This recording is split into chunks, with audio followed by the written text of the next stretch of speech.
एक बार एक साधु जी अपनी यात्रा पर निकले थे। रास्ते में उन्हें एक घर के बाहर पिंजरे में बंद एक तोता दिखाई दिया। तोता बहुत उदास था, लेकिन जैसे ही उसने साधु जी को देखा, उसकी आंखों में एक चमक आ गई। तोते ने आवाज लगाई, प्रणाम साधु महाराज, आप तो संत हैं, हर जगह घूमते हैं। साधु जी रुके और मुस्कुराकर पूछा, कहो मित्र, क्या चाहिए? तोते ने कहा, मेरी एक छोटी सी विनती है।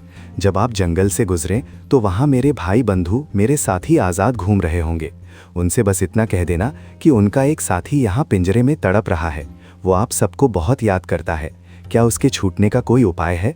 साधु जी ने वादा किया और आगे बढ़ गए।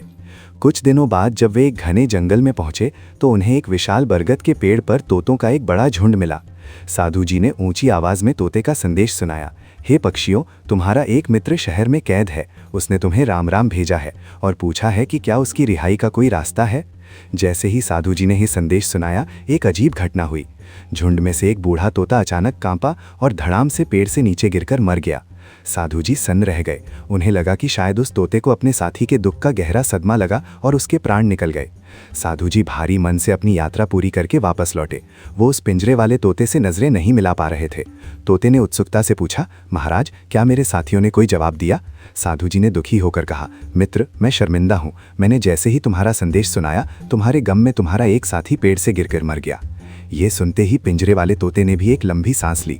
उसके पैर लड़खड़ाए और वो पिंजरे के फर्श पर गिरकर बेजान हो गया। घर का मालिक दौड़ा हुआ आया। उसने देखा तोता मर गया है। उसने अफसोस करते हुए पिंजरा खोला और तोते को बाहर घास पर फेंक दिया।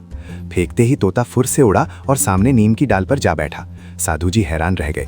तोते ने हंसकर कहा, साधु महाराज, वो मेरा साथी मरा नहीं था। उसने मुझे इशारा भेजा था। संदेश साफ था, अगर आज़ादी चाहिए तो मरने का नाटक करो।